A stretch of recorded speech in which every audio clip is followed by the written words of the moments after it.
Jatend duond bura mar DAP Eugene Wamalwa okwedo weche moko mane osechako fuong'ore ni ochano loso riwruok mar siasa kod ogai mar duond bura ma Wiper men Kalonzo motelone yiero maduong' mar higa mar 2027.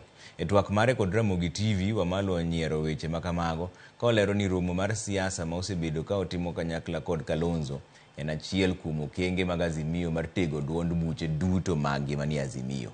Wamalwa lieko ni riwruok mar Azimio dhi kelo kanyakla jodito mag siasa pacho kaendi maketgi riwruok mar NAK e higa mar 2002 mar golo piny owacho mar Kenya Kwanza e loch e yiero mabiro.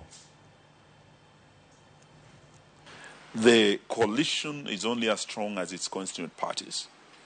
Just like they say, the chain is as strong as its weakest link. So that is why we want to strengthen our parties, and we've agreed to go out. I remember when the Right Honorable Odinga came to Kitui, he was very clear that when you see Wamalwa and Kalonzo out here, it's not that we are splitting as we know. It is a strategy. Let them go out.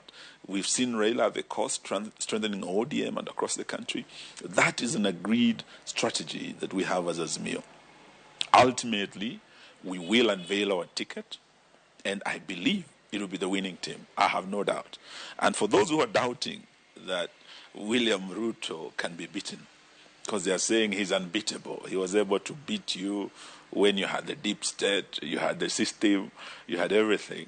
So there's no way you can beat William. I have good news for you. I can tell you what happened in Liberia can happen in Kenya.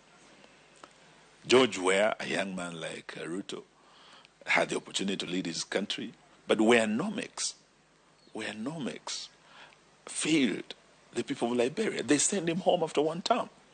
Rutonomics has failed Kenya. Every Kenyan is feeling the pinch today. Migao mar somo yango ni